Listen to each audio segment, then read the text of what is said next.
आखिर एक अनाथ आश्रम से उर्वशी ने एक सुंदर सी लड़की अडॉप्ट कर ली जिसकी उम्र है 1 साल। अनाथ आश्रम के हिसाब से जिस दिन लड़की अनाथ आश्रम में आई थी उस दिन उसका बर्थडे मनाया जाता है। उसका बर्थडे आज है, इसीलिए उर्वशी ने एक बर्थडे पार्टी अरेंज की जिसमें उसके करीबी लोगों को बुलाया। इस पार्टी के दिन उसका नवीन नामकरण भी किया जाएगा। उर्वशी के घर में पार्टी हो और उसमें जूही न जाए ऐसा हो ही नहीं सकता, क्योंकि आजकल जूही उर्वशी के बहुत करीब है। उर्वशी ने इस पार्टी में आदित्य को न भूला, क्योंकि आदित्य को थोड़ा सा जलाना भी आवश्यक है। वो आदित्य को ये भी बताना चाहती है कि वो आजकल खुश है, उससे ज्यादा खुश है। आदित्य के डैड, जिसने उसका रिश्ता पक्का किया था, अब जिंदा नहीं है। अगर उसके मॉम को भी पता चलना चाहिए कि जूही दूसरों की शादी करके बहुत खुशी से जिंदगी जी रही है। वैसे ये सब दिखावा उर्वशी को पसंद हो सकता है, मगर जूही को बिल्कुल पसंद नहीं है। फिर भी उर्वशी ने पार्टी में बुलाया है तो उपस्थित तो रहना ही पड़ेगा। अगर मन से कोई सचमुच खुश है, ये आवश्यक नहीं कि वो खुशी की पब्लिसिटी करे, मगर आज के समाज में इस दिखावे को काफी हद तक मान्यता मिली हुई है। कोई खुश है तो पार्टी हो जाए, पार्टी के बिना खुशी जाहिर नहीं कर सकते। भीतर से कोई खुश हो या ना हो, सोशल मीडिया के माध्यम से सबको पता चल जाएगा कि आप खुश हैं, बहुत खुश है। खुशी तो मन की भावना है जिसे केवल मन से ही महसूस किया जा सकता है। पार्टी करने से खुशी मिलती है या नहीं, ये तो पार्टी करने वाले ही जाने। मगर बिना पार्टी के भी अगर आप खुश हैं तो पार्टी की आवश्यकता भी कहाँ होती है। सामाजिक रिश्ते के नाते आखिर अगर पार्टी कर रहे हैं तो ठीक है, पर किसी को जताने के लिए पार्टी करना तो किसी हद तक जायज नहीं है। खैर जो भी हो, उर्वशी ने एक पार्टी अरेंज की जिसमें उसके करीबी मित्र आमंत्रित है। पार्टी का निमंत्रण मिलने के कारण आदित्य सोच में पड़ गया तो उर्वशी ने एक लड़की गोद ले ली। मगर लड़की गोद लेने की आवश्यकता क्यों पड़ गई उसे? हाँ, हो सकता है फिगर खराब हो जाएगा, इसीलिए खुद बच्चे को जन्म देना नहीं चाहती है।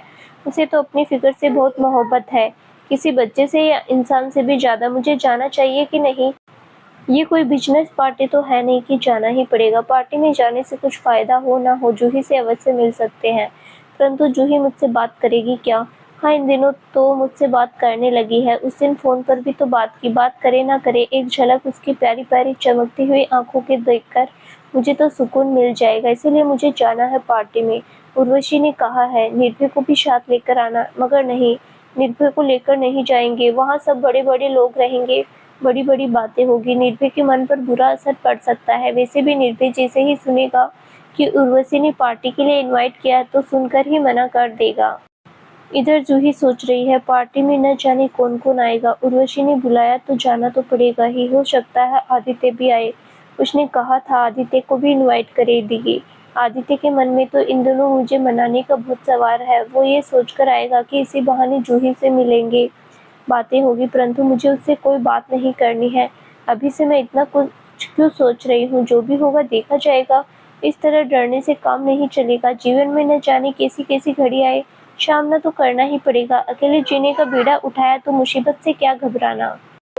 बिजनेस पार्टी में तो जाना ही पड़ेगा, मेरी औकात है, एक अंग है। अगर बिजनेस पार्टी में आदित्य मिलेगा तो मुझे नॉर्मल होकर बात तो करनी ही पड़ेगी। वैसे ही नॉर्मल होकर बात करूंगी इस पार्टी में भी। उर्वशी ने जिस लड़की को अडॉप्ट किया वो बहुत प्यारी सी है। जूही ने एक प्यारा सा टेडी बियर उसे गिफ्ट किया है।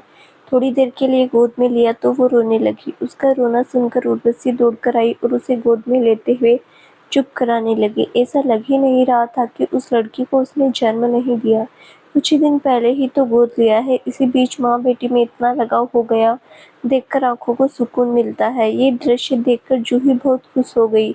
सचमुच आज उर्वशी बहुत खुश नजर आ रही है।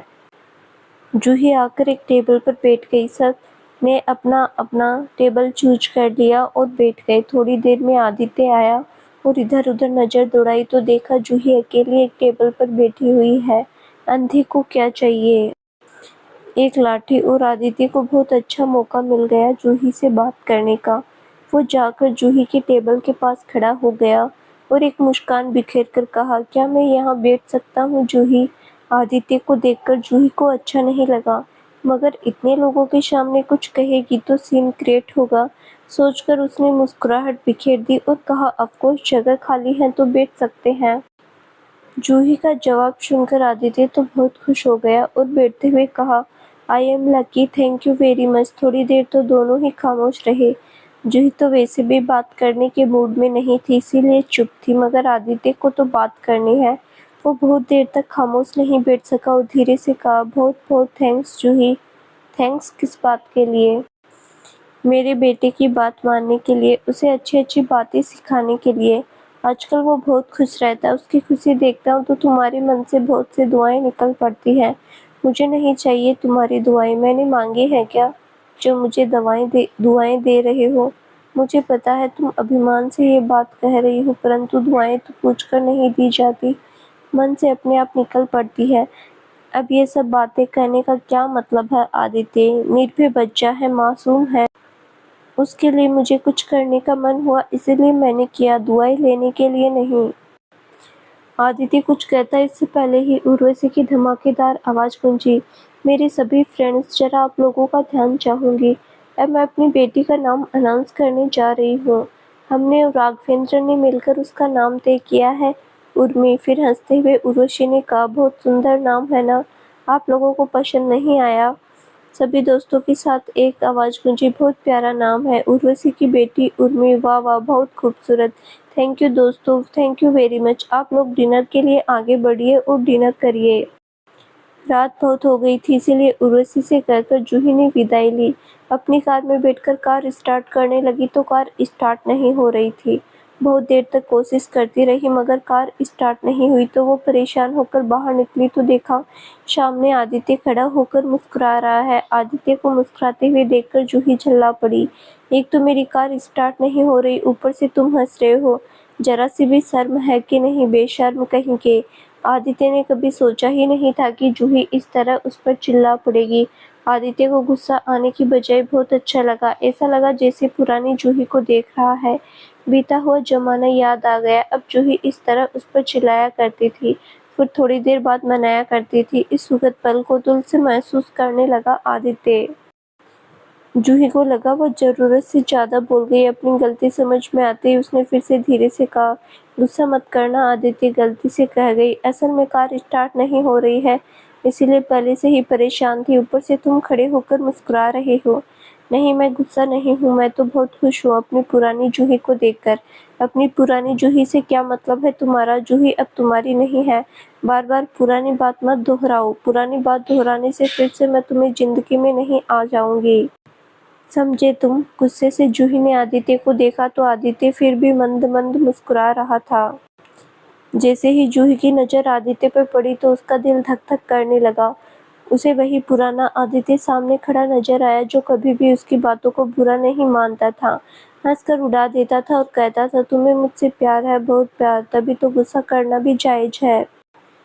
मुसीबत में खड़े देखकर तुम्हें खूब मजा आ रहा है ना? तुम जा क्यों नहीं रहे हो?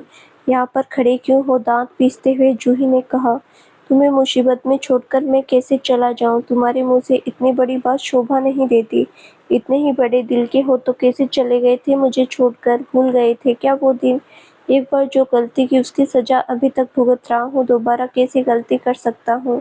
महान बनने की जरूरत नहीं है, अपना रास्ता नाप लो, मैं सक्षम हूँ, अपने घर पहुँच सकती हूँ। मुझे पता है जूही, तुम केवल सक्षम ही नहीं, एक सशक्त इंडिपेंडेंट लड़की हो। घर पहुंचना तो मामूली बात है, परंतु मेरा मन नहीं मान रहा कि तुम्हें इस तरह अकेला छोड़कर निकल जाऊं। फिर यहाँ खड़े खड़े क्या करोगे? तमाशा देखते रहोगे? तुम थोड़ी देर ठहरो, मैं उर्वशी से कहकर आता हूँ कि तुम्हारी गाड़ी यहीं पर रहेगी, उसके सर्वेंट गाड़ी का ध्यान रखेंगे। आदित्य को जाते हुए देखकर जूही सोच रही थी, चाहे तुम जितना भी अपनापन दिखाओ, जितना भी गुड ह्यूमन बनने की कोशिश करो, मेरी नज़र में तुम कभी अच्छे नहीं बन सकते। तुम्हारी नीचता मैंने देख ली, मेरी नज़र में तुम नीच ही रहोगे मिस्टर आदित्य चोपड़ा। मुझे इम्प्रेस करने की तुम्हारी कोशिश कभी कामयाब नहीं हो सकती। जूही अब पहले जैसी भोली नहीं रही, शतरंज का दांव पेंच सीख गई। गोटियां कब कहाँ किस पर चलाना है अच्छी तरह आता है उसे।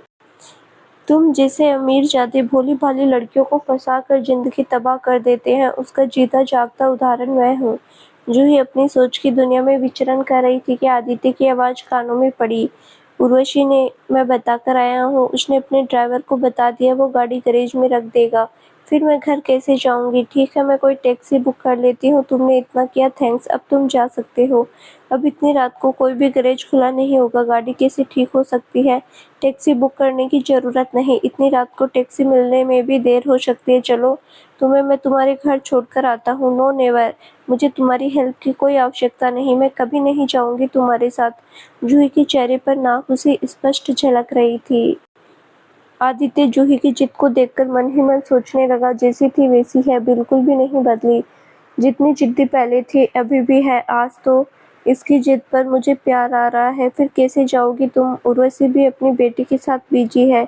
इतनी रात को उसे परेशान करना ठीक नहीं होगा। मेरे मॉम डैड ने तुम्हारे साथ अगर मुझे देख लिया तो बर्दाश्त नहीं कर पाएंगे। तुम्हारे कारण ही तो बीमार हुए हैं। अब मैं उनको और दुख नहीं दे सकती। तुम जाओ, मेरे लिए तरस खाने की ज़रूरत नहीं है। कोई ना कोई रास्ता निकाल लूँगी मैं।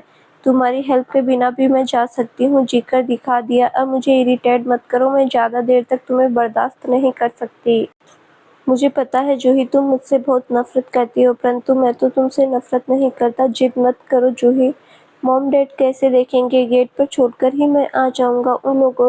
उन लोग तो अभी सो रहे होंगे। आदित्य आगे बढ़कर जैसे ही जूही का हाथ पकड़कर उसे अपनी कार की ओर ले जाने की कोशिश करने जा रहा था तो जूही छिटक कर दूर हो गई और कड़कती आवाज में बोली, don't touch me, bad man, बिल्कुल छूने की कोशिश मत करना। तुम बहुत बुरे इंसान हो। तुमसे मुझे बहुत नफरत है। जूही की कड़कती हुई आवाज़ सुनकर आदित्य एकदम से रुक गया और मुस्कुराहट बिखेरते हुए कहा, okay okay, I am sorry, मुझसे गलती हो गई, माफ़ कर देना। मैं टच नहीं करूँगा, पर प्लीज़ तुम मेरी गाड़ी में आकर बैठ जाओ। अब और जिद मत करो जूही, प्लीज़ बैठ जाओ। तुम्हें इस तरह परेशान देखकर मुझे बहुत बुरा लग रहा है। कार में बैठे-बैठे जितनी गालियाँ देना हो दे देना। अभी यहाँ खड़ी मत रहो, लोग आ रहे हैं, देख रहे हैं, अच्छा नहीं लग रहा। तुम्हारी ही बदनामी होगी। प्यार न सही, नफरत तो मिल रही है, वो क्या कम है? आदित्य की बात सुनकर जूही ने एक शब्द भी नहीं कहा। वो मन ही मन सोचने लगी, सचमुच आदित्य बदल गया है। इतनी बातें सुनकर भी गुस्सा नहीं किया, पहले सा गुस्सैल नहीं रहा। क्या सचमुच अभी भी मुझसे प्यार करता है? परंतु करता भी होगा तो मुझे क्या? मैं क्या कर सकती हूँ? मेरे हाथ में कुछ भी नहीं है, ना ही मेरा मन ऐसा कुछ चाहता है। चलो कोई बात नहीं, आज उसकी बात मान लेती हूँ। ठीक है, चलो, तुम्हारी गाड़ी किधर है? परंतु मैं सामने नहीं बैठूंगी, पीछे की सीट पर बैठूंगी। पीछे बैठोगी तो पुलिस को शक हो सकती है। पुलिस को लगेगा कि मैं बदमाश हूँ, इतनी रात को किसी को भगा कर ले जा रहा हूँ। तो दिल्ली में अक्सर हुआ करता है, इसीलिए सामने बैठना ही मुनासिब है। ठीक है, सामने बैठूंगी, मगर तुम मुझे टच भी मत करना। Okay, promise promise. तुम्हें जो पसंद नहीं ऐसा काम नहीं करूँगा। अब चले। आदित्य अपनी कार की ओर बढ़ गया। जूही उसके पीछे पीछे जाने लगा। नीला आसमान देख रहा है, खुश हो रहा है। आज इस जोड़ी को फिर एक साथ देखकर समय कुछ करवट बदले और ये जोड़ी फिर एक दूसरे के लिए समर्पित हो जाए। जीवन भर एक साथ रहे तो कितना अच्छा हो। आगे क्या होगा ये तो समय को ही पता है, इसीलिए हम भी समय पर छोड़ देते हैं। फिलहाल तो जूही को अपने घर पहुंचने की जल्दी है, नहीं तो मॉम डैड और बेटी लेखा बहुत परेशान हो जाएंगे। जूही चुपचाप गाड़ी में बैठ गई। उसने आदित्य की ओर एक नज़र भी उठाकर नहीं देखा। आदित्य तिरछी नज़र से बार बार उसे देख रहा था। मन ही मन खुश हो रहा था, ये सोचकर कि इसी बहाने ही सही कुछ देर का साथ तो रहेगा। आदित्य तो चाहता है कि ये सफ़र बहुत लंबा हो, कभी खत्म ना हो, मगर ऐसा संभव नहीं है। वो चाहता कुछ तो बात करे जूही, मगर जूही को अपने आप पर ही गुस्सा आ रहा था। क्या इसी समय गाड़ी खराब होनी थी आज ही के दिन? अब भी आदित्य के सामने इतनी रात को समय भी न जाने क्या चाहता है। समय क्यों चाहता है कि आदित्य की गाड़ी में बैठूं? मैं तो नहीं चाहती। न चाहते हुए भी कई बार कई काम करना पड़ता है। पता नहीं समय को क्यों मुझसे इतनी दुश्मनी है। क्या सोच रही हो जूही? गुस्से में लग रही हो? मुझसे नफरत हो सकता है, मगर मेरी गाड़ी से क्या दुश्मनी? एक बेजान चीज से क्यों नफरत कर रही हो? मुझे तो बातें करो, समय अच्छे से निकल जाएगा। इतना गुस्सा करोगी तो बीपी हाई हो जाएगा, जो सेहत के लिए बिल्कुल भी अच्छी बात नहीं है। क्या बात करूं? तुमसे प्यार भरी बातें करूं, यही चाहती हो? जो चाहा वो इच्छा तो पूरी हो गई, मुझे गाड़ी में बिठा लिया। अब क्या चाहते हो कि तुमसे प्यारी प्यारी बातें करूं? तुम इस लायक हो क्या? कभी अपना चेहरा आईने में देखा है? जूही की इस बात पर आदित्य को जोर से हंसी आ गई। वो ठाके मारकर हंस पड़ा। बिल्कुल बच्चों जैसी बातें कर रही हो। बचपना अभी गया नहीं, गुस्से में तुम्हें होश नहीं रहता, पुरानी आदत है। आईने में न जाने कितनी बार अपना चेहरा देखा है। दिखने में तो बुरा नहीं हूँ, तुम ही कहती थी मैं दिखने में बहुत हैंडसम हूँ, भूल गई क्या? तब मैं बेवकूफ़ थी, तुम्हारे जैसे बुरे इंसान को मैं समझ नहीं पाई, तुम इतने धोखेबाज निकलोगे कभी सोचा ही नहीं था। अब मेरी पुरानी बातें निकालने से कोई फ़ायदा नहीं है। दोबारा तुम्हारी बातों में आने वाली नहीं हूँ मैं, तुम्हारी खुशकिस्मती है कि मैं तुम्हारी गाड़ी में बैठ गई, वरना तुम इस लायक भी नहीं कि तुम्हारी गाड़ी में बैठा जाए। अच्छा अच्छा, मैं मान गया, मैं बहुत बुरा बुरा इंसान हूँ, सचमुच में बुरा हूँ, मैं खुद मानता हूँ तुम्हारे साथ मैंने बिल्कुल अच्छा नहीं किया। मुझे सज़ा मिलनी चाहिए, तुम मुझे जो सज़ा दोगी वो मुझे मंजूर है, पर इस वक्त तुम गुस्सा मत करो, आगे भी गुस्सा मत करो, सेहत के लिए अच्छा नहीं है। तुम मेरे सामने मत आया करो, तुम्हारी शक्ल मत दिखाया करो, तो मुझे गुस्सा भी नहीं आएगा। क्यों आते हो बार-बार मेरे सामने मेरे ज़ख्म को कुरेदने के लिए? अच्छा ठीक है, कभी नहीं आऊँगा तुम्हारे सामने।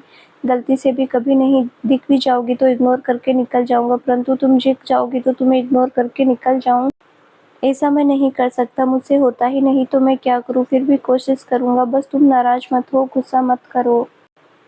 इतनी बड़ी-बड़ी बातें अब कर रहे हो, जब इन बातों की आवश्यकता थी तब तुम कहाँ थे? तब मेरी एक बार भी याद नहीं आई, अब ऐसी बातें करने से कोई फ़ायदा नहीं, फिर क्यों करना? अब की बार जूही की बातों का क्या जवाब दे आदित्य? उसे समझ नहीं आया तो चुप हो गया, फिर धीरे से पूछा, घर के करीब हम आ गए हैं, मुझे ऐसा लगता है आगे ही वसंत कुंज है, कौन सी गली में है घर बता दो, आगे लेफ्ट लेना है, उसी गली में है घर मेरा। बहुत सुंदर कॉलोनी में घर लिया, अच्छा लगा देखकर, दिल्ली में पोश एरिया के रूप में जाना जाता है वसंत कुंज। हमारी इतनी हैसियत तो नहीं है, फिर भी कोशिश की है एक अच्छी जगह घर लेने की। उर्वशी ने मदद की, नहीं तो शायद नहीं ले पाती।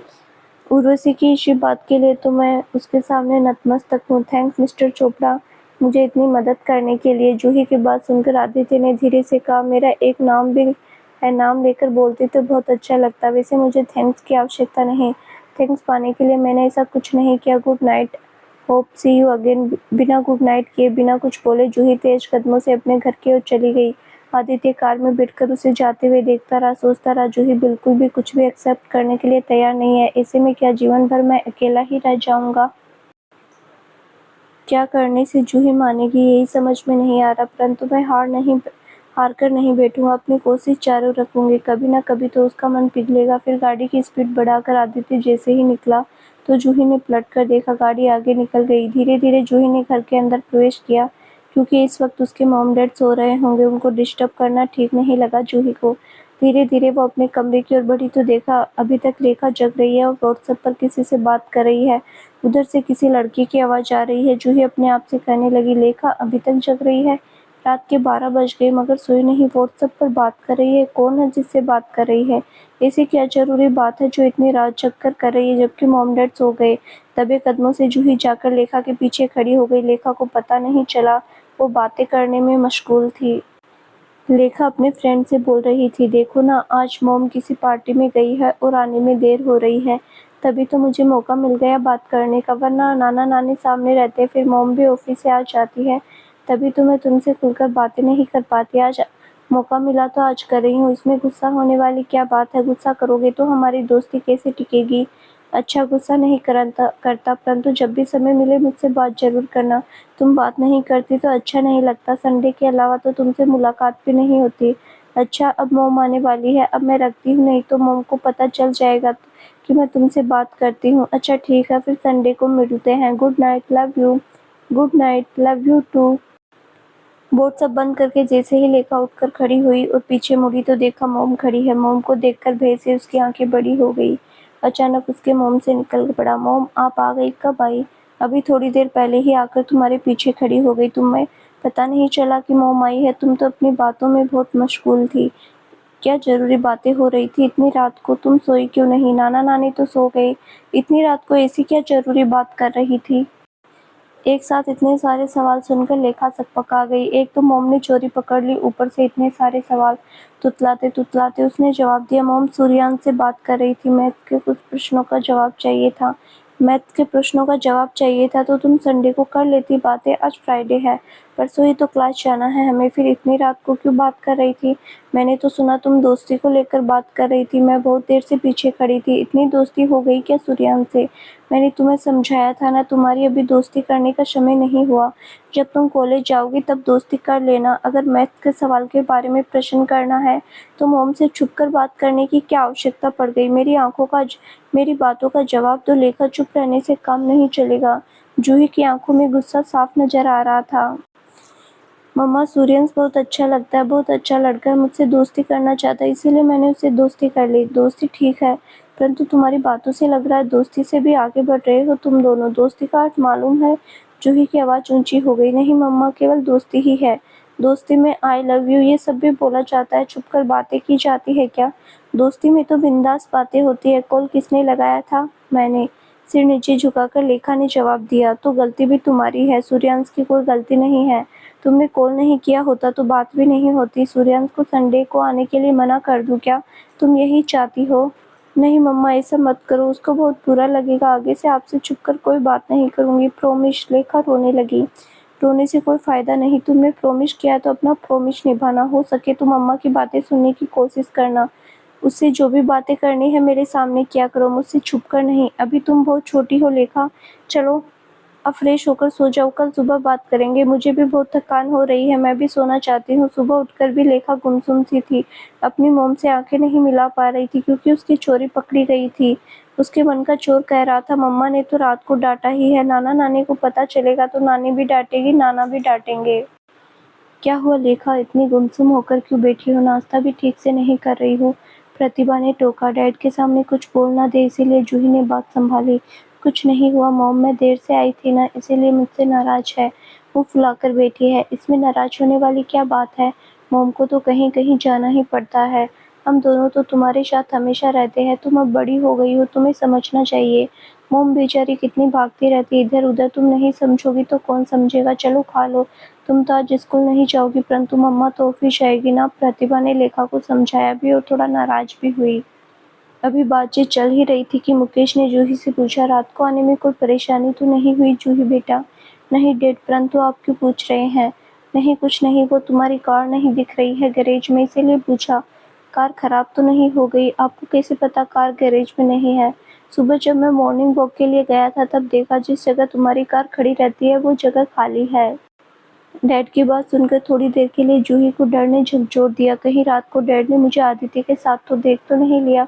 फिर खुद को संभालते हुए नॉर्मल होकर, हाँ डैड, कल मेरी कार खराब हो गई, उर्वशी के घर छोड़ आई थी। फिर तुम इतनी रात को कैसे और किसके साथ आई? फिर जूही सोच में पड़ गई। डैड को क्या बताऊं? आदित्य के बारे में बता तो नहीं सकती, अगर डैड को पता चल गया तो पता नहीं उनकी तबीयत पर क्या असर पड़े। डैड से झूठ तो बोलना ही पड़ेगा। वो उर्वशी का ड्राइवर है ना, उसके साथ आई। उर्वशी है तो चिंता करने वाली कोई बात नहीं है डैड। चिंता तो होती है, इतनी रात को पार्टी में मत जाया करो। लेखा का नाराज होना भी जायज है, उसको छोड़कर इतनी रात को पार्टी अटेंड करना बहुत जरूरी है क्या बेटा? मुकेश वास्तव में चिंतित दिख रहा था। ठीक है डैड, आपकी बात मैं ध्यान में रखूंगी। अगर मैं कभी रात तक पार्टी अब मैं देर रात तक कभी पार्टी अटेंड नहीं करूंगी। वैसे भी लेखा को समय देना बहुत जरूरी है। लेखा अब बड़ी हो रही है, उसको भी तो एक दोस्त की जरूरत है जिससे वो मन की बात खुलकर बोल सके। लेखा को लेकर जूही चिंतित थी, इसीलिए इनडायरेक्टली सब बात कह गई ताकि लेखा को भी समझ में आए और डैड सच भी न जान पाए। अब ऑफिस कैसे जाओगी तुम? कार तो छोड़ आई। जूही बिल्कुल 100% बेफिक्र हो गई। इसका अर्थ है डैड ने कल रात को मुझे देखा नहीं। भगवान का शुक्र है कि मुझे देखा नहीं, नहीं तो पता नहीं क्या होता। अब मुझे संभल कर चलना पड़ेगा। उबर या ओला कर लूंगी डैड, आजकल कहीं जाने आने में कोई परेशानी नहीं है। कार लेने पर फिर उर्वशी के घर जाना पड़ेगा तुम्हें। नहीं डैड, गाड़ी ठीक करवाकर उर्वशी का ड्राइवर ही मुझे ऑफिस में गाड़ी देकर जाएगा। उर्वशी के होते हुए कोई चिंता नहीं है, आप चिंता मत करिए, मैं सब संभाल लूंगी। अच्छी बात है बेटा, परंतु एक बात का ध्यान रखना, लेखा बड़ी हो गई है, उसे संभालना भी तुम्हारा काम है। अब हम दोनों की उम्र हो गई है, कई बार तबीयत भी ठीक नहीं रहती, उस पर हमेशा ध्यान नहीं पाते। कई बार देखा है कि दोस्तों से व्हाट्सएप पर बहुत बातें करती है। उसे पूछना और ध्यान रखना किससे बातें करती है, अच्छे लोगों से दोस्ती की है कि नहीं, सब जानकारी रखना आवश्यक है बेटा। आजकल के बच्चा थोड़ा ज़्यादा एडवांस है, टेक्नोलॉजी भी बहुत एडवांस है। तुम मोटिवेशनल टॉक देती हो, अपनी बेटी का ध्यान नहीं रखती हो। कि किससे किससे बात करती है। ये उम्र तो पढ़ने लिखने का है, दोस्ती करने का नहीं। स्कूल में जाकर सबसे बातें तो हो ही जाती है, फिर घर बैठकर किसी से बात करने की आवश्यकता क्या है। मुकेश आज काफ़ी चिंतित लग रहा था। जूही लेखा दोनों के बारे में सोचकर मैं समझ गई, डैड आप चिंता मत करिए, मैं आपकी सेहत के लिए अच्छा है, मैं लेखा को संभाल लूँगी। कार में बैठे-बैठे जूही को अपने डैड की बात याद आते ही सोच में पड़ गई। इसका अर्थ है डैड ने भी लेखा को ऑब्जर्व किया है। मुझे इसका ध्यान रखना पड़ेगा, उसे अच्छे से समझाना पड़ेगा कि दोस्ती रखी परंतु एक सीमा तक। दोस्ती एक सीमा से आगे नहीं बढ़ी। जो गलती मैं कर चुकी हूँ वो मैं लेखा को नहीं करने दूंगी। अब ये बात उर्वशी को भी समझना पड़ेगा कि मेरी बेटी बड़ी हो गई है, इसीलिए लेट बिजनेस पार्टी में अटेंड नहीं कर सकती। डैड स्पष्ट बात करने वालों में से अच्छा हुआ उन्होंने लेखा के सामने ही स्पष्ट कह दिया। लेखा को भी समझ में आ जाएगी बात। मैडम जी आज आपका ऑफिस आ गया है, ड्राइवर ने कहा तो जूही को होश आया। वो कार से उतरकर अपने ऑफिस की ओर चल दी। आजकल जूही लेखा को लेकर अधिक सजग हो गई। लेखा को और अधिक समय देना, इसीलिए ऑफिस से थोड़ा जल्दी घर आने का सोचा उसने। इसीलिए उसने इस बारे में उर्वशी से बात करने का मन बनाया। आजकल उर्वशी भी अपनी बेटी को लेकर बिजी रहने लगी, इसीलिए उसका भी ऑफिस आने और जाने का कोई फिक्स समय नहीं है। राघवेंद्र ही सब कुछ संभाल लेता है, इसीलिए उर्वशी को अधिक चिंता नहीं करनी पड़ती। फिर जूही तो है ही कंपनी की रीढ़ की हड्डी। जूही कई दिनों से सोच रही है मगर उर्वशी नहीं मिल पाई। आज उसने सुबह से ही सोच लिया कि सबसे पहले जाकर उर्वशी से मिलेगी, इसलिए उसने अपने केबिन में ब्रीफकेस रखकर सबसे पहले उर्वशी से मिलने चली गई। कोइंसिडेंटली आज उर्वशी केबिन में ही मिल गई, वरना अक्सर सुबह सुबह केबिन खाली ही रहता है। उर्वशी कुछ पेंडिंग काम आज निपटाने में व्यस्त थी। धीरे से दरवाजा खोलकर जूही ने पूछा, मैं अंदर आ सकती हूँ? जूही की आवाज़ पहचानने में उर्वशी को जरा भी देर नहीं लगी। काम करते करते ही उसने कहा, तुम्हें अंदर आने के लिए परमिशन की ज़रूरत क्या है? आ जाओ, आ जाओ, अंदर आकर बैठ जाओ। थोड़ा सा काम है जो बहुत ज़रूरी है, इसीलिए पहले मैं करना चाहती हूँ, उसके बाद तुमसे बात करूँगी। तुम्हारे पास समय है ना?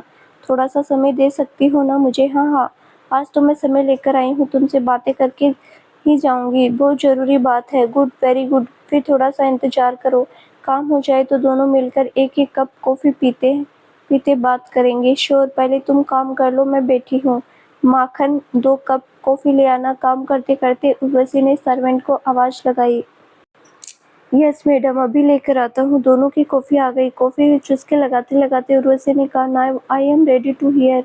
बोलो, क्या बोलना है? कौन सी ज़रूरी बात है जिसके लिए तुम थोड़ी बेचैन दिख रही हो? कहाँ से शुरू करूँ, कैसे कहूँ, समझ नहीं आ रहा उर्वशी। सचमुच में बहुत बेचैन हूँ। तुमसे कुछ छुपाऊंगी नहीं, सारी बातें खुलकर बताऊंगी। आज तुम मुझे कोई रास्ता बताना please. Of course my dear, तुम बेखौफ बताओ क्या बात है। उर्वशी, शाम को मैं थोड़ा जल्दी घर जा सकती हूँ क्या? क्यों, घर में क्या बात हो गई? मॉम डैड की तबीयत तो ठीक है ना? तुम्हारी बेटी लेखा तो ठीक है ना? सब कुछ ठीक है, मगर कहते कहते जूही चुप हो गई। मगर क्या? डोंट हेजिटेट, फ्रैंकली कहो क्या बात है? मुझसे क्या हेजिटेशन, मैं सुनने के लिए बेचैन हूँ। बात लेखा को लेकर है। आजकल एक फ्रेंड से व्हाट्सएप चैट बहुत करने लगी है, वो भी तब जब हम लोग कोई आसपास में नहीं रहते हैं। मुझे थोड़ी चिंता हो रही है। फ्रेंड से बात करना तो सबके सामने भी कर सकती है, अकेले में बात करने लायक ऐसी क्या बात है? वैसे भी अभी क्लास 8th में ही तो पढ़ती है, इतनी बड़ी भी नहीं है। इसीलिए मैं शाम को घर थोड़ा जल्दी जाना चाहती हूँ। मॉम डैड भी अब उसे ठीक से गाइड नहीं कर पा रहे हैं, उनकी भी उम्र हो गई है। आजकल के बच्चे बहुत मैच्योर है, उम्र से पहले ही सब कुछ समझने लगे हैं। सारा कमाल सोशल मीडिया इंटरनेट का है। हम तुम चाहे भी तो कुछ नहीं कर सकते, इसीलिए बच्चे को सही गाइड करना आवश्यक है। तुमने सही सोचा है, शाम को थोड़ा जल्दी जाकर उसको समय दो, मुझे कोई प्रॉब्लम नहीं है। तुम चाहो तो सुबह जल्दी आ जाया करो, क्योंकि सुबह तो तुम्हारी बेटी स्कूल जल्दी चली जाती है। काम तुम्हें अपने हिसाब से करना है, पहले भी मैंने बताया है। थैंक्स अ लॉट उर्वशी, तुम्हें जितने भी थैंक्स दूँ कम है। वैसे वो लड़का कौन है जिससे लेखा बात करती है, तुम जानती हो क्या? हाँ हाँ, बहुत अच्छे से जानती हूँ। मोरल क्लास में आता है, सूर्यांश नाम है, बड़े बिजनेसमैन मिस्टर अभिनव अरोड़ा का बेटा है। एक दिन उसने क्लास में अपना परिचय देते समय बताया था। अभिनव अरोड़ा का बेटा? He is very good person and big a businessman, I know very well. मेरे फादर के बहुत करीबी दोस्तों में से एक है। मेरे फादर को अंकल बुलाते हैं और बहुत रिस्पेक्ट करते हैं। हमारे यहाँ उठना बैठना भी है। बिजनेस पार्टी में तो आते हैं, या किसी पार्टी में तुमसे मुलाकात करा देंगे। अरे, मैं मिलकर क्या करूँगी? मिलने में क्या हर्ज है? हो सकता है उनके साथ हमारी कोई डील हो जाए। मिलकर देखना, बहुत अच्छे इंसान है। वो तो बात की बात है। अभी मैं क्या करूँ ये बताओ? उस लड़के को मैं क्लास आने से मना भी नहीं कर सकती, मेरी बेटी से बात करने से भी नहीं रोक सकती। उसका भी असर उल्टा ही होगा। आजकल के बच्चे बातों को बहुत ज़्यादा दिल पर लगा लेते हैं। मना तो करना भी नहीं है, उसके फादर को पता चल जाएगा तो बुरा मानेंगे कि जो बिज़नेस वर्ल्ड के लिए बिल्कुल भी अच्छा नहीं है। फिर तुम कारण क्या बताओगी? तो मैं क्या करूँ उर्वशी? तुम ही कोई रास्ता बताओ। अगर उन दोनों में केवल दोस्ती है तो दोस्ती होने में क्या हर्ज है? अगर एक ही स्कूल में होते तो दोनों दोनों तो उनको कैसे रोकती? अपनी बेटी पर भरोसा रखो। मेरे हिसाब से दोस्ती में कोई बुराई नहीं है। तुम नाहक ही परेशान हो रही हो। उर्वशी ने जूही को समझाने की कोशिश की। उर्वशी, मेरे जीवन का बुरा अनुभव मुझे डराता है। एक दिन ऐसे ही तो आदित्य से मेरी दोस्ती हुई थी। तब मैं भी क्लास 8th में पढ़ती थी। इसी उम्र में ही अपोजिट सेक्स के प्रति आकर्षण पैदा होने लगता है, जो मुझे भी हुआ था। इसी आकर्षण के कारण दोस्ती करना बहुत अच्छा लगता है। पहले हम दोस्ती कर लेते हैं, फिर दोस्ती की सीमा कब लांघ जाते हैं समझ में नहीं आता। मेरे साथ भी ऐसा ही हुआ है। वो सब बातें मन में विषैले सांप जैसे फन फैलाई बैठी हुई है। भूलना चाहती हूँ पर भूल नहीं पाती। ये ज़रूरी तो नहीं कि तुम्हारे साथ जो हुआ वही लेखा के साथ हो। सकता है लेखा की सूर्यन से केवल दोस्ती, इससे ज़्यादा कुछ भी नहीं। तुम अपने अनुभव के पलड़े पर उसे क्यों तोल रही हो? ये ठीक नहीं है जूही। तुम उस पर अविश्वास करोगी तो उसको भी दुख होगा। तुम्हें अपनी बेटी पर विश्वास करना चाहिए, उसे अच्छी बुरी बातें समझानी चाहिए। बजाय इसके तुम मन में शक को जन्म दे रही हो। तुम बस उसका ध्यान रखना कि दोस्ती की सीमा को न लांघे। वैसे भी दोनों अलग अलग स्कूल में पढ़ते हैं, इसलिए ज़्यादा डरने की आवश्यकता भी नहीं है। फिर मैं जैसा चल रहा है वैसे ही चलने दूँ क्या? लेखा को सूर्यन से व्हाट्सएप कॉल करने दूँ क्या, या उसे रोकूँ? क्या करूँ? कुछ समझ नहीं आ रहा। बहुत बेचैन सी दिख रही थी जूही। नहीं नहीं, मैं ऐसा नहीं कर रही हूँ। अगर बहुत ज़रूरी है तो तुम्हारे सामने ही व्हाट्सएप कॉल करे, इसमें कोई बुराई नहीं है। ऐसा उसे समझा देना, परंतु उससे एकदम दोस्ती तोड़ने के लिए मत कहना। इस उम्र में बच्चों का मन बहुत कोमल होता है। जितना मैं जानती हूँ, कोमल मन पर बुरा असर पड़ सकता है। थोड़ा बहुत चाइल्ड साइकोलॉजी मैंने भी पढ़ी है। इसी आधार पर मैं इतना कह सकती हूँ, इसी उम्र के बच्चों के साथ बहुत ज़्यादा रोक टोक नहीं करनी चाहिए। इससे बच्चे और जिद्दी हो जाते हैं। एक काम करना जूही, अगले क्लास में तुम बच्चों को दोस्ती के बारे में समझाओ। मुझे पूरी उम्मीद है कि बच्चे उसे अच्छे से समझेंगे। और तुम शाम को जल्दी घर जाना, सुबह जल्दी आना। ऑफिस तुम्हारे ऊपर डिपेंड करता है, तुम काम को कैसे मैनेज करती हो। मुझे पता तुम मैनेज कर लोगी। You are efficient my darling, don't worry about Lekha, Urvashi ने समझाया। ओके उर्वशी, मैं काफ़ी हद तक रिलैक्स हो गई। Thank you very much. तुमने मुझे इस समय इतनी अच्छी बातें समझाई। कई बार बातें समझ में आती है पर मन नहीं मानता, इसीलिए बेचैनी सी होने लगती है। ऐसे समय में कोई सच्चा दोस्त हो तो वही बातों को अच्छे से समझा सकता है। You are my best friend Urvashi. Juhi के चेहरे पर थोड़ी सी मुस्कुराहट खिल उठी। हाँ, एक और बात ध्यान रखना जूही, मॉरल क्लास में तुम बिल्कुल नॉर्मल रहना। तुम्हारे मन में क्या चल रहा है बच्चों को बिल्कुल पता नहीं चलना चाहिए। लेखा को भी प्यार से समझाना सब कुछ। संडे की क्लास में बच्चों को फ्रेंडशिप को लेकर सारी बातें अच्छे से क्लियर करना, ताकि उनमें एक हेल्थी फ्रेंडशिप डेवलप हो सके। ठीक है, मैं इस बात का पूरा ध्यान रखूंगी। संडे को मैं दोस्ती पर एक टॉक देकर बच्चों में हेल्दी फ्रेंडशिप डेवलप करने की मानसिकता पर जोर दूंगी। अब मैं चलती हूँ, काम संभालना है, आज घर जल्दी भी जाना है। Bye bye, take care. एक मीठी मुस्कान बिखेरते हुए उर्वशी ने कहा तो जूही ने भी मुस्कान के बदले मुस्कान बिखेर दी। उर्वशी की बात सुनकर जूही कुछ हद तक रिलैक्स हो गई। उसने मन ही मन सोच लिया कैसे कदम उठाने हैं। अब मैं लेखा को केवल अपने मॉम डैड के भरोसे नहीं छोड़ूंगी, जैसे मेरे मॉम डैड ने मुझे नाना नानी के भरोसे छोड़ दिया था। उनके प्यार ने मुझे बहुत जिद्दी बना दिया था। प्यार के साथ बच्चों को डांटना और प्यार से समझाना भी बहुत आवश्यक है, तभी इस उम्र के बच्चों को कंट्रोल किया जा सकता है। मुझे लेखा को क्वालिटी टाइम देना, उसकी हर एक गतिविधि पर ध्यान रखना है। जब तक वो इतनी बड़ी ना हो जाए कि अपनी भलाई खुद समझ सके, तब तक मुझे हर बात उसे समझानी पड़ेगी, उससे हर बात शेयर करनी पड़ेगी, उसकी हर बात सुननी पड़ेगी। सोचते सोचते जूही अपनी कुर्सी पर बैठ गई और एक लंबी सांस लेकर अपने कार्य में व्यस्त हो गई। जूही काम में इतनी मग्न हो गई थी, उसे पता ही नहीं चला। लंच का टाइम भी निकल गया, लंच बॉक्स में ही रह गया। उसने घड़ी की ओर देखा तो 3 बज रहे थे। बाप रे, कब 3 बज गए पता ही नहीं चला। भूख तो लगी थी मगर काम भी इतना ज़्यादा था कि लंच की याद ही नहीं आई। आज तो लंच बॉक्स घर वापस ले जाना पड़ेगा। कोई बात नहीं, 4:30 बजे निकल जाऊंगी तो 5:15 बजे तक घर 5:15 पर घर पहुंच जाऊंगी। घर जाकर कुछ स्नैक्स वगैरह ले लूंगी चाय के साथ। आज मुझे जल्दी घर देखकर सभी हैरान परेशान हो जाएंगे। लेखा तो खुश हो जाएगी मगर मोम फिर सोच में पड़ जाएगी। मोम भी ना कितना सोचती है हमारे बारे में। सचमुच माएँ ऐसी ही होती है। मैं भी तो लेखा के लिए क्या क्या सोचती हूँ। लेखा के लिए मैंने आज से घर जल्दी जाने का डिसीजन लिया है। कुछ भी हो पर मैं लेखा के कदम गलत रास्ते पर पड़ने नहीं दूंगी। ये एक सही निर्णय लेकर जूही के चेहरे पर मुस्कान बिखर आई और आंखों में आत्मविश्वास की छवि दिखाई दी। आज जूही को बहुत जल्दी घर आते हुए देखकर लेखा दौड़कर बाहर आ गई और माँ से लिपट गई। खुशी से चहकते हुए उसने प्रश्न किया, मम्मा आज आप इतनी जल्दी घर कैसे आ गई? बेटी लेखा को अपने पास खींचते हुए जूही ने कहा, अब से मम्मा रोज जल्दी घर आएगी बेटा, तुम्हारे साथ बैठकर खूब सारी बातें करेगी, तुम्हारे साथ बैठकर पढ़ाई भी करेगी। अब मन में जो भी प्रश्न होगा तुम मम्मा से पूछ सकती हो। मम्मा को अपनी दोस्त समझो, मम्मा से बढ़कर दुनिया में कोई अच्छा और दोस्त कभी नहीं हो सकता। फिर तो बहुत अच्छा होगा मम्मा, आपके साथ बैठकर पढ़ने में मजा आएगा, खुशी से चहकते हुए लेखा ने कहा। दोनों की बातें प्रतिभा के कानों में पड़ी तो वो भी निकलकर सामने आ गई। अरे जूही, तुम इस वक्त ऐसे समय में तो कभी घर नहीं आती, आज फिर क्या हो गया?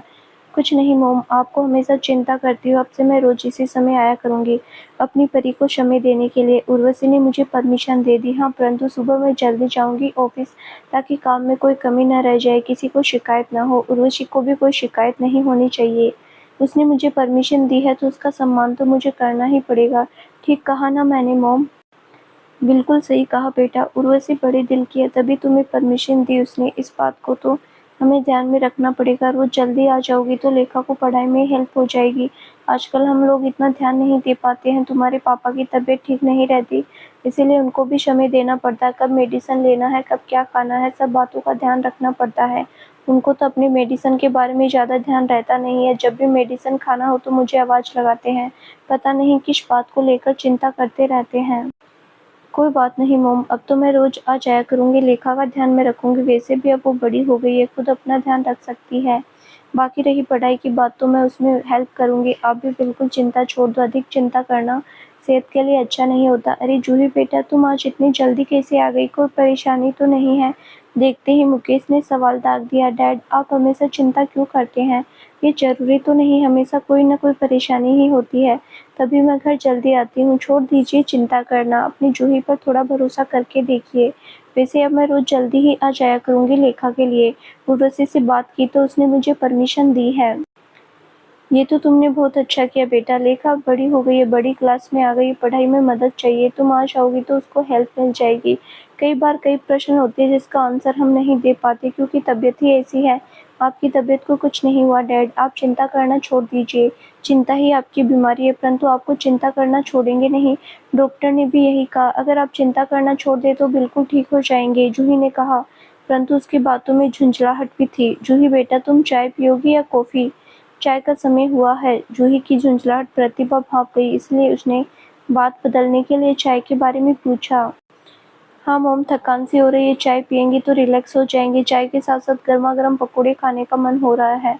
अंजलि से कहो कि पकौड़े तल दे, आज मुझे लंच के लिए समय नहीं मिला, फिर चाय पीते पीते बैठकर बातें करते हैं। मम्मा आज जल्दी आ गई, इसीलिए हम खुशी में आज मैं चाय बनाऊंगी। नानी खुश होते हुए लेखा ने कहा, तू चाय बना लेगी? आश्चर्य से पूछा जूही ने। हाँ हाँ, क्यों नहीं बनाएगी, हमें भी बनाकर पिलाती है कभी कभी। मेरी लेखा इतनी भी बुरी नहीं है, नाना नानी का बहुत ध्यान रखती है। तुम घर में रहती नहीं हो, तुम्हें कुछ भी नहीं पता। नानी ने लेखा की तारीफ की तो लेखा और खुश हो गई। बाल सुलभ मन तारीफ सुनते ही खुश हो जाता है। ठीक है, फिर आज मैं अपनी लेखा के हाथों से बनी चाय पीऊंगी पहली बार। तुम्हें कोई मदद चाहिए तो मैं करूं क्या? जूही ने पूछा। नहीं मम्मा, मुझे चाय बनाना आता है, आप हाथ मुंह धोकर फ्रेश हो जाओ, बैठकर नाना नानी से बात करो, तब तक मैं चाय बनाकर ले आती हूँ। अंजलि मुझसे पकौड़े तलकर दे देगी। Thank you my sweet heart. कितनी प्यारी है मेरी परी, खुश होकर जूही ने कहा और फ्रेश होने चली गई। चाय में एक चुस्की लगाने के बाद जूही की आंखें आश्चर्य से बड़ी हो गई। कितनी अच्छी चाय बनाई है आपने परी बेटा, मुझे तो पता ही नहीं था आप इतनी अच्छी चाय बना लेते हो। कब कब सीख लिया? नानी से सीखिए, नानी बहुत अच्छे से समझा देती, इसीलिए मैंने रोटी बनाना और एक दो सब्जी बनाना भी सीखी है। मम्मा कभी आपको बनाकर खिलाऊंगी, इस वीकेंड में ज़रूर बनाऊंगी। अंजलि दीदी को बोल दूंगी कि मुझे हेल्प कर दे और मैं अपने हाथों से बनाऊंगी सब्जी। ठीक है मम्मा। इस बार लेखा की बात से जूही और सरप्राइज हो गई। सच में, कब कब सीखा तुमने, कौन कौन सी सब्जी बना लेती हो? मामा, मैंने आलू मटर की सब्जी, तड़के वाली दाल बनाना सीखी है, खुश होते हुए कहा लेखा ने।